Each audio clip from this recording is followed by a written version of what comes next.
అదే RTV app వార్తల్ని క్షణాల్లో చదివే అవకాశం ఉంటుంది. ఒక న్యూస్ పేపర్, ఒక టెలివిజన్ ఛానల్ మీ చేతుల్లో ఎప్పుడూ ఉంటాయి. నమస్తే, వెల్కమ్ టు ఆర్టీవీ. ప్రస్తుతం టాలీవుడ్ ఇండస్ట్రీలో ఒక స్టార్ డైరెక్టర్కి, స్టార్ సినిమాటోగ్రఫర్కి మధ్య మాటల యుద్ధం జరుగుతుంది. అసలు ఎందుకు జరుగుతుంది? ఇద్దరికి మధ్య ఈగో క్లాషెసా, ఏదైనా పర్సనల్ ప్రాబ్లమ్సా? ఇదే అంశం మీద మాట్లాడదాం. మనతో పాటు ప్రొడ్యూసర్ చిట్టుబాబు గారు ఉన్నారు. సార్ నమస్తే. నమస్తే సార్. ఏంటి అసలు వీళ్ళిద్దరి మధ్య, అంటే ఎప్పుడో 2013లో రిలీజ్ అయిన మూవీ గురించి చోటాకి నాయుడు ఒక ఇంటర్వ్యూలో మాట్లాడడం, దానికి సంబంధించి పర్సనల్గా ఒక లెటర్ సోషల్ మీడియాలో పోస్ట్ చేయడం, ఈ వివాదానికి ప్రధానంగా కారణం ఈగోనా, లేకపోతే ఇంకేదైనా పర్సనల్గా? అనవసరపు ఈగో అనవసరం. ఎందుకంటే నాకు ఇద్దరు పరిచయం ఉన్నారు బాగానే. ఇద్దరు వర్త్ టెక్నీషియన్స్, ఇద్దరు కన్విక్షన్ ఉన్న టెక్నీషియన్స్. ఏదో ఒకటి ఆషామాషిగా కాదు. చోటకనేడు కెమెరామెన్ అంటే కమాండింగ్ కెమెరామెన్, ఆయన ఆషామాషి కెమెరామెన్ కాదు. ఖచ్చితంగా on the set is on fire. On the set ఎప్పుడు చోటకనేడు ఆన్ ఫైర్ ఉంటాడు. ఒక క్యారెక్టర్ కానీ, ఆర్టిస్టులు గెటప్లు కానీ, కలర్ కాంబినేషన్ కానీ అన్నిట్లో ఇన్వాల్వ్ అవుతాడు. ఇది ఊరినే వాళ్ళు చేసుకొని నేను వచ్చి కెమెరా లైటింగ్ అని కాదు. అతని దగ్గర ప్రొఫెషనల్ డిసిప్లైన్, ప్రొఫెషనల్ డిగ్నిటీ రెండు ఉన్నవాడే. అలాగే హరీష్ శంకర్ కూడా వర్త్ డైరెక్టరు. తనకు అనుకున్నది ఖచ్చితంగా చెప్పగలిగిన ఒక సమర్థత ఉన్న డైరెక్టరు. సో ఇద్దరు క్వాలిఫైడ్ అండ్ ప్రొఫెషనల్సే. ఇద్దరిలో ఒకళ్ళొకళ్ళు అసలు ఈ పరిస్థితి రావటమే నాకు వింతగా ఉంది. ఎందుకంటే ఇద్దరు మంచోళ్ళు. ఇద్దరిలో ఎవరో ఒకళ్ళు పొగరమోతు లేదా ఒకడు దోలనోరు అనుకో. సో ఆ దోలనోరు కనుక ఈయన మాట్లాడుంటాడులే అని కాదు. స్ట్రైట్ ఫార్వర్డ్ మాటలే. అంటే ఆ సినిమా దెబ్బతింటంలో ఇప్పుడు సక్సెస్ అయితే అందరూ పంచుకుంటారమ్మా. ఫెయిల్ అయినప్పుడు ఒక సినిమా అనుకున్న ఎక్స్పెక్టేషన్ రానప్పుడు ఎవరి వల్ల నీ వల్ల అని ఒకళ్ళ మీద ఒకళ్ళు తోసుకుంటూ ఆనవాయితీనే. ఇండస్ట్రీలో కొత్త కాదు. కాకపోతే ఈ రేంజ్, ఈ టైప్ ఆఫ్ మనుషులు అంటే అతనికి ఒక గబ్బర్ సింగ్ హిట్ తర్వాత చేస్తున్నాడు హరిశంకరు. సో మనాడేమో అప్పటికే హిట్ కెమెరామెన్. సో నేను చెప్పేది కరెక్టు, నువ్వు చెప్పేది కరెక్టు అనేది సెట్స్లోనే కొన్ని డిస్కషన్లు జరిగినాయి, నేను విన్నాను అప్పుడే. ఆ సెట్స్లోనే కొన్ని తను ఇది చెప్పింది కాదని వాళ్ళు అంటాం, కానీ కాదు ఇదే కరెక్టు అని అంటాం, కానీ సీనియారిటీ అవ్వచ్చు. సో ఇద్దరు, అతను సక్సెస్ తర్వాత గబ్బర్ సింగ్ తర్వాత సో సక్సెస్ఫుల్ డైరెక్టరు. తను ఇప్పుడు చోటకేనంటే అప్పటికే successful cameraman, so commanding cameraman. So అక్కడ నేను చెప్పింది సక్సెస్లో ఉన్నాడు కనుక తను చెప్పింది కరెక్ట్ అని కానీ హరీష్ శంకర్ కూడా ఉండొచ్చు. అలా కాదు, అది కాదు, ఇది కరెక్టు నా అనుభవం చెబుతా. ఇట్లాంటి ఐడియాస్ డ్యూరింగ్ షూటింగ్ పర్సనల్గా వేరే ఉండవు. ఆ డ్యూరింగ్ షూటింగ్ నేను చెప్పింది కరెక్టా, నువ్వు చెప్పింది కరెక్టా అనే ఈక్వేషన్లో వెళ్తాడు. కొన్ని ఈగోలు, కొన్ని అప్పుడే చెప్పాడు కూడా, నన్ను ఆ సినిమాలోనే మార్చమంటే కూడా మార్చుకోవడానికి బాగోదు అని మార్చుకోలేదు అన్నాడు హరిశంకర్. అంటే అప్పటికే ఆ సినిమాకే చోటకాయని తప్పించుకోవాలని, అంటే ఆ కాంప్లికేషన్స్ ఉన్నాయి. దిల్ రాజు గారు ఉండడం అలా కాదు, బాగోదని చెప్పి ఆయన సంబంధించి అందులో పెద్ద కెమెరామెన్ని సక్సెస్ అయిన పొగర్లో మార్చాడని అంటారు. అందుకని తగ్గాను అంటే ఆ మాట అంటున్నా అర్థం ఏంటి? అప్పటికే ఆ సినిమాలో క్లాషెస్ వచ్చింది. ఇక్కడ ఈగో, నీ విజన్ కరెక్టా, నా విజన్ కరెక్టా, నేను డైరెక్టర్ని, నాకు కావాల్సింది నువ్వు చెయ్యి అనే పద్ధతిలో ఉండుండొచ్చు. అది చోటా నాయుడు అంగీకరించడు. I'm not a slave here, yes boss cameraman కాదు. నేను స్టడీ చేసి ప్రొఫెషనల్గా ఇది చెప్తున్నాను.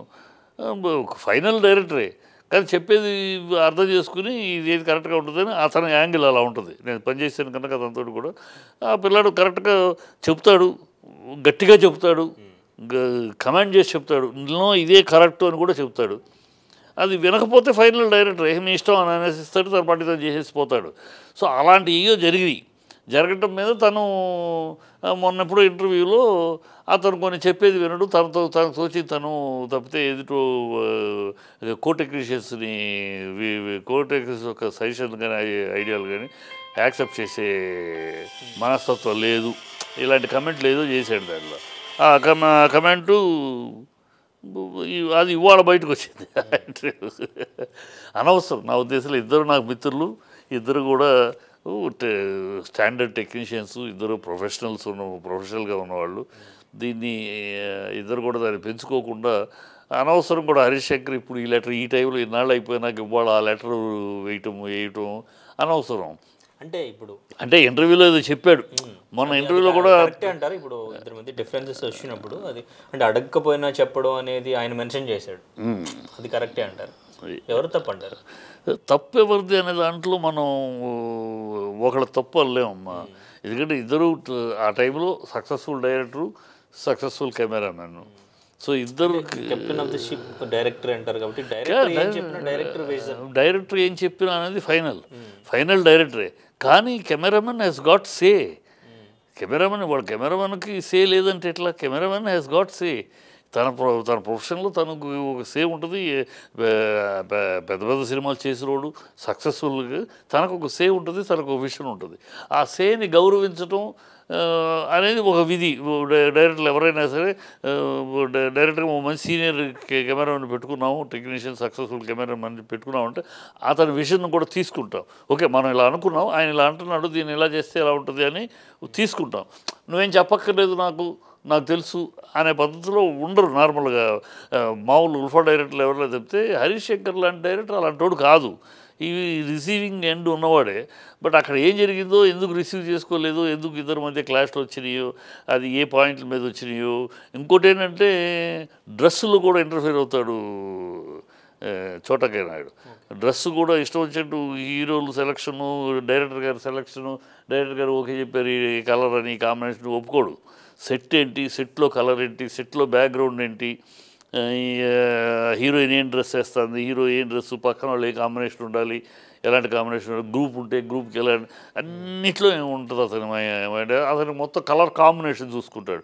జస్ట్ లైట్ చేయటము, హీరోయిన్ ఫేస్ని బాగా చూసుకుంటాం మాత్రమే కాదు, అది మొత్తం బ్యాక్గ్రౌండ్ కాడ నుంచి ప్రతి ఇంచి హీ విల్ ఫ్రేమ్ చేస్తాడు. సో అంత ఇంటెన్సిటివ్ జాబ్ చేస్తాడు అది. సో ఆ అంత ఇంటెన్సిటీ జాబ్ చేసే కెమెరామెన్లు అరుదు. సో చాలామంది కెమెరాలు అది ఆ స్కూల్ విఎస్ఆర్ స్వామి గారు, చోటకే నాయుడు, గోపాల్ రెడ్డి వీళ్ళంతా ఒక స్కూల్ నుంచి వచ్చిన వాళ్ళు. ఆ స్కూల్ వచ్చిన వీళ్ళందరితో నేను పనిచేస్తున్నాను. గోపాల్ రెడ్డి వీళ్ళంతా ఒక శ్రీనివాస్ చనిపోయాడు, వాడిని ఇంట్రడ్యూస్ చేశాను నేనే, వాడిని ఎవరిని రసూల్ని, ఆడు ఈ స్కూలే రసూల్ నేనే ఇంట్రడ్యూస్ చేశాను రైతు భారతానికి ఫస్ట్ టైం కెమెరామెన్గా. సో అట్లా వీళ్ళందరూ ఒక స్కూల్లో ఉన్నవాళ్ళు, ఆ స్కూల్లోంచి వచ్చిన వాళ్ళు. ఆ స్కూల్ ఎంత అంటే కేవలం లైట్ చేయడం కాదు, డైరెక్ట్ షాట్ చెప్పాడు ఆ షాట్ ప్రకారం లైట్ చేయడం అంతతో ఆగరాళ్ళు. వాళ్ళ ముందు అసలు షూటింగ్ అంటే ఆ సెట్ ఏంటి ఆర్ట్ డైరెక్టర్తో డిస్కస్ చేస్తారు, ఏ కలరింగ్ అయ్యాయి, బ్యాక్గ్రౌండ్ ఏముండాలి, హీరోలకి మిగతా ఆర్టిస్టులకి ఏ డ్రెస్సులు కావాలి, ఎలాంటి కాంబినేషన్ ఉండాలి.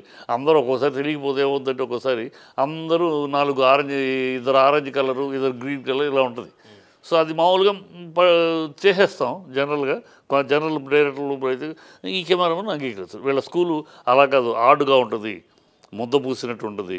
సో అక్కడ వాళ్ళలో ఒకళ్ళకి రంగు మార్చండి, వీళ్ళకి ఒక రంగు మార్చండి, ఇట్లా డ్రెస్ కాంబినేషన్, ఫ్లవర్ వాజులు, డెకరేషన్ ఐటమ్స్, ఇంటీరియర్ షార్ట్కి ఆ సెట్కి కావాల్సిన డెకరేషన్, ఎవ్రీథింగ్ ఇంటర్ఫియర్ అవుతారు. ఆ ఇంటర్ఫియరెన్స్ బహుశా మనాడికి నచ్చుండకపోవచ్చు. సార్ మీరు హరీష్ శంకర్ గారితో కానీ చోటకే నాయుడు గారితో కానీ ఎవరితోనైనా మాట్లాడారా, కాల్ చేసేమని? చోటాతోటి మాట్లాడాను. హరిశంకర్ లైన్లోకి రాలేదు కానీ స్విచ్ ఆఫ్లో ఉంది అది ఫోన్ ఏదో. ఇది ఎప్పుడో 3 ఏళ్ల క్రితం జరిగిన విషయం. 3 ఏళ్ల క్రితం జరిగింది. ప్రెస్ మీట్ కూడా అప్పుడు జరిగిన విషయమే. అప్పుడు ఏదో కొంచెం మనస్పర్ధలు బయటకు వచ్చేది, ఏదో అదే సేమ్ సీనియర్ టెక్నీషియన్గా తను ఇలా అయితే బెటరు అంటే కాదు నాకు ఇట్లాగే కావాలి అని తను అంటాము. సరే ఒక్కొక్క డైరెక్టర్ ఒక రకంగా ఫీల్ అవుతారు. సో నా ఒపీనియన్ ఇదైతే బెటర్ అని ఒపీనియను. సరే మీ యాజ్ అ డైరెక్టర్ మీకు ఇదే అలాగే కావాలని మీ ఇష్టం అని చెప్పడం తప్పితే అట్లా 4-5 సార్లు ఒపీనియన్ డిఫరెన్సెస్ ఉన్నాయి. డిఫరెన్స్ ఉండటం, అతను కొంచెం మొండిగా తను అన్నది అని అనటం, నేను చెప్పిన సలహాని తీసుకోకపోవటం, సర్లే అతని ఇష్టం, డైరెక్టర్ ఫైనల్ మనం చెప్పడం వరకే నార్మల్. అది కూడా అన్నాను నేను నాకు తెలిసిన జ్ఞానంలో ఇది బెటర్గా ఉంటుంది, నీ ఇష్టం, ఇది కాదు నేను అలాగే తీస్తాను, అలాగే కావాలంటే అలాగే చేసి పెడతాను అనే 2-3 సార్లు జరిగింది. అది అప్పుడు చిన్న ఆటోమేటిక్ కదా సెట్లో, ఆటోమేటిక్గా తను అప్పుడే లైమ్లైట్లోకి వచ్చిన డైరెక్టర్ ఉంటుంది కదా, నేను సక్సెస్ ఇచ్చాను, పెద్ద హిట్ ఇచ్చాను, కానీ నాకు తెలుసు అనేది ఉంటుంది. మనమేమో అనుభవం మీద చెప్పకుండా ఉండలేము. సరే మనకెందుకు లేని చేతులు కట్టుకుని పనిచేసే టెక్నీషియన్ కాదు, అలా పనిచేయము. మన ఇంటరాక్షను, మన మైండ్ అప్లై చేసి పనిచేస్తాం. సో అక్కడ జరిగిన తేడాలో అది ఎప్పుడో 3 ఏళ్ల క్రితం అయిపోయింది. ఇప్పుడు దాన్ని కెలకటం కూడా అనవసరం, ఎందుకు కెలికాడో తెలీదు. ఇప్పుడు దాని గురించి నేను వివరణ వస్తే అసహ్యంగా ఉంటాను. నాకన్నా చిన్నోడు తనేమి నోరు జారాడు, ఇలాంటి డిస్కషన్లో తనేమి నోరు జారాడు, తను కొంచెం లూజ్ టాక్ ఏం మాట్లాడాడు, ఆ మాటలు ఏం మాట్లాడాడు, అందువల్ల నాకు కోపం వచ్చింది. ఇప్పుడు నేను చెప్పాను అనుకోండి, నాకన్నా చిన్నోడు అసహ్యంగా ఉంటుంది. ఏదో ఈ డిస్కషన్లో ఏదో లూజ్ టాక్ మాట్లాడాడు, దాని మీద ఇతను డిస్టర్బ్ అయ్యాడు. అవన్నీ ఇప్పుడు చెప్పడం కూడా అనవసరం శ్రీ గారు. నాకన్నా వయసులో చిన్నాడు, ఏదో అయిపోయింది. ఇది అది ఇప్పుడు తనకి 3 ఏళ్ల తర్వాత ఇప్పుడు తీసాడో తనకే తెలియదు. I'm not least bothered. లేదు, అదే అన్నాడు, నేను మాట్లాడటం అంటే చెప్పాలి, అసహ్యంగా ఉండదు. నాకన్నా చిన్నోడు, ఆ చిన్నోడు మీద నేను ఏదో ఆ రోజు ఇలా అన్నాడు అని పితూరి చెప్పినట్టు అసహ్యంగా ఉంటుంది. నాకు I below my dignity to tell all those things. అందుకని వదిలేసి దాని గురించి నేను పట్టించుకోదలుచుకోలేదు అన్నాడు. ఓకే, అంటే ఇటువంటి ఇష్యూస్ జరిగినప్పుడు బేసిక్ ఇప్పుడు ఇండస్ట్రీలో ఉన్న పెద్దవాళ్ళు మాట్లాడి ఇటువంటివన్నీ కూడా కొంచెం ఇంకా ముందుకు వెళ్లకుండా చూస్తారు, ఆపుతారు. ఇప్పుడు ఇక్కడ ఏం జరుగుతుందంటారు? ఎందుకంటే అక్కడ హరీష్ శంకర్ గారు పెట్టిన లెటరు ఎనీ టైం ఎక్కడైనా నేను రెడీ అన్నట్టు పెట్టారు. అంటే డైరెక్ట్గా అదేమి ఇండస్ట్రీకి సంబంధం లేదు. ఇండస్ట్రీకి సంబంధించి అసలే ఆగుతుందంటారా? ఇప్పుడు ఆగిపోద్ది. చోటకాయ నాయకుడు అలాంటి కాదు, ఇంకా దీన్ని గిల్లి చేసుకునేవాడు కాదు. ఈ విల్ బి సైలెంట్. ఏదో అనేసి అయిపోయింది, అతను ఏదో అనేసి అయిపోయింది. దీన్ని ఛాలెంజ్గాను తీసుకుని ఛాలెంజ్గా దీన్ని గొడవ పెట్టుకునే మనస్తత్వం కాదు. నాయకుడు ఇద్దరు నాకు తెలుసుకొని చెప్తాను. ఇతను సౌమ్యుడు, హరిశంకర్ సౌమ్యుడు, మంచోడు. వర్క్ మీద ఏ సీన్ ఎట్లా తీయాలి, ఏ సీన్ ఎట్లా కన్సీవ్ చేయాలి, వాటి మీద తను ఎంత ప్రొఫెషనలిజంగా ఎవరి మీద ఏ హీరో ఏ ఆర్టిస్ట్ మీద ఎలాంటి కాన్సెప్ట్ అయితే బాగుంటుంది, ఇలా ఎలా తపన పడతాడో అలాగే తన లైటింగ్ మీద, తన టెక్నిక్ మీద తను అంత తపన పడతాడు. సో ఇద్దరు ప్రొఫెషనల్గా ఒక బాధ్యతతోటి, ఒక తపనతోటి పడే టెక్నీషియన్స్. అక్కడ ఇద్దరి మధ్య అనుకోని ఒక బ్యాడ్ సిచ్యువేషన్ అనుకోగలిగితే దీన్ని నాకు తెలిసి, ఎందుకంటే ఎమోషనల్ లెటర్ పెట్టాడు, కానీ ఈవెన్ చోటకాయ నాయుడు దీన్ని అగ్రవేట్ చేయడానికి దీనికి మంది ఇక్కడికి రా అని పిలిచి ఆ టెంపర్మెంట్ కాదు, ఉండదు. ఒకవేళ ఉన్నా కూడా అలాంటిది ఏదైనా అన్నా కూడా డెఫినెట్గా మా అలాంటి వాళ్ళు వద్దు అని చెప్తాం. అలాంటి బాపత కూడా కాదు. ఏదో ఇది ఒక అన్ఎక్స్పెక్టెడ్ ఒక బ్యాడ్ స్ట్రోక్ అంతే తప్పితే దీన్ని పెద్దగా మనం తీసుకోకూడదు. ఇది జరుగుతూ ఉంటుంది, ఇది బయటకు వచ్చింది తప్పితే ఇలాంటి క్లాషులు చాలా సందర్భాల్లో, చాలా సమయాల్లో, చాలా టెక్నీషియన్స్ మధ్య జరుగుతూ ఉంటాయి, చాలా సందర్భాలు జరుగుతూ ఉంటాయి. అది నా అనుభవంలో నేను చాలా చూశాను. ఒక కెమెరామెన్కి, ఒక మ్యూజిక్ డైరెక్టర్కి, ఒక డైరెక్టర్కి జరగటాలు ఉంటాయి. ఇక ఏదో కురుక్షేత్రంలో ఒక సాంగ్ కంపోజ్ చేస్తున్నారు, ఎస్ రాజేశ్వరరావు గారు మ్యూజిక్ డైరెక్టరు, కమలాకర్ కామేశ్వరరావు గారు డైరెక్టరు, ఏఎస్ఆర్ ఆంజనేయులు గారు ప్రొడ్యూసరు, మా నాన్నగారు రచయిత, అందరూ కూర్చొని సీనారాయణ రెడ్డి గారు పాట రాస్తున్నారు, అందరూ కూర్చున్నారు. రాజేశ్వరరావు గారు ట్యూన్ చేశారు, ఆయనకి అందరూ బాగుంది అని అంటున్నారు. ఏఎస్ ఆంజనేయులు గారు ఆయన కొంచెం బాగా పట్టుంది పురాణాల మీద అన్నట్టు. ఆయన ఇది కొంచెం మెట్టు బాగా పెరిగితే కొంచెం బీట్ బాగుంటుంది అన్నట్టు ఏదో చెప్పాడు ఆయన చెప్పేసి ఆయన వెళ్ళిపోయాడు. ఈయన మదన పడిపోయాడు రాజేశ్వరరావు గారు. అంటే ఏ సిచ్యువేషన్కి ఏ మెట్టు పెట్టాలో తెలియదా? ఏ మెట్టు వారు అలా మాట్లాడుతున్నారు? ఏ మెట్లు ఏ వేగంతో ఏ సద్దుల్లో పెట్టాలో సందర్భం చెప్పారు కదా డైరెక్టర్ గారు మీరు. దాని ప్రకారమే కదా నేను పెడుతున్నాను, దానికేంటి వారు వేరే కావాలంటున్నారేంటి అని చాలా హర్ట్ అయిపోయాడు. సరే వారి ఇష్టం కానివ్వండి, ప్రొడ్యూసర్ కదా అన్నాడు. ఆయన వచ్చినాక మళ్ళీ వాయించాడు ఈయన.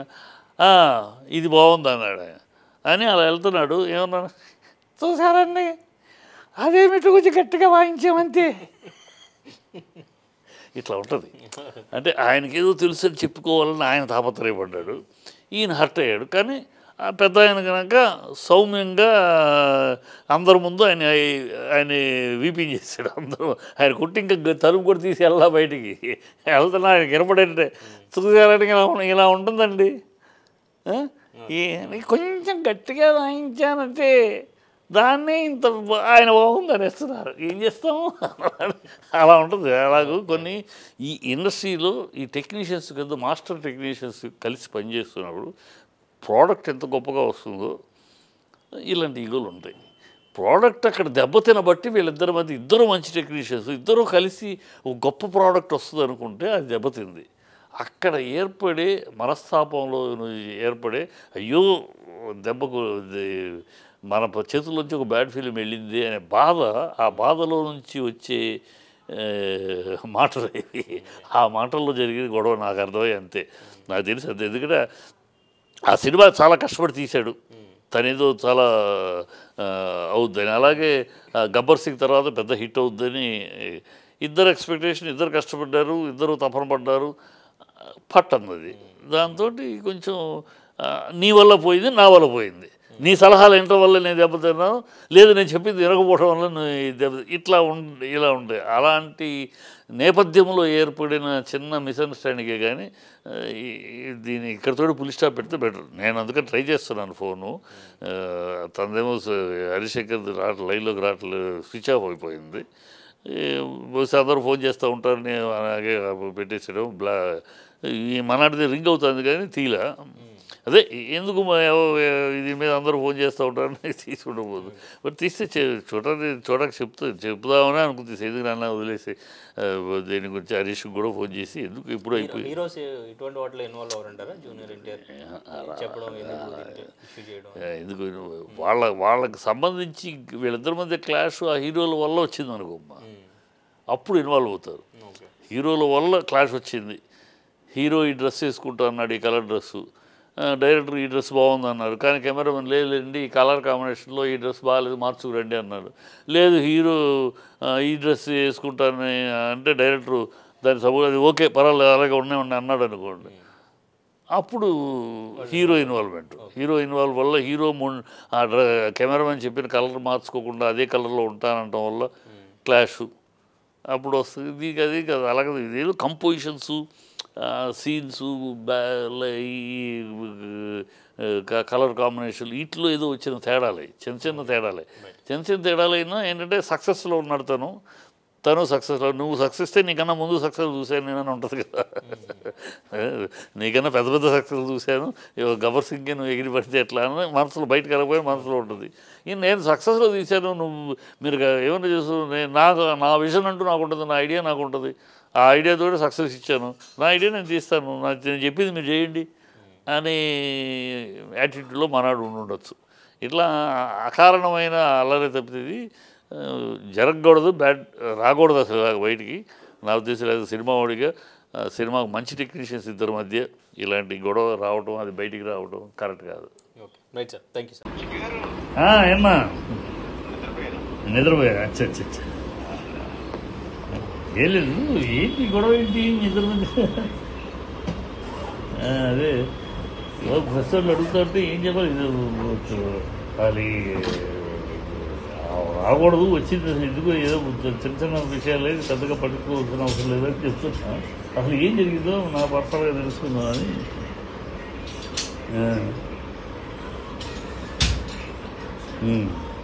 అదే అదే అదే అదే ఉంటుంది కదా. అందులో అప్పుడే సక్సెస్లో వచ్చి గబ్బర్ సింగ్ సక్సెస్లో ఉన్నాడు. అదే అనుకున్నా ఏదైనా అదే చోటాకైనా ఏంటంటే ఓన్లీ లైటింగ్ చేయడానికి కాదు,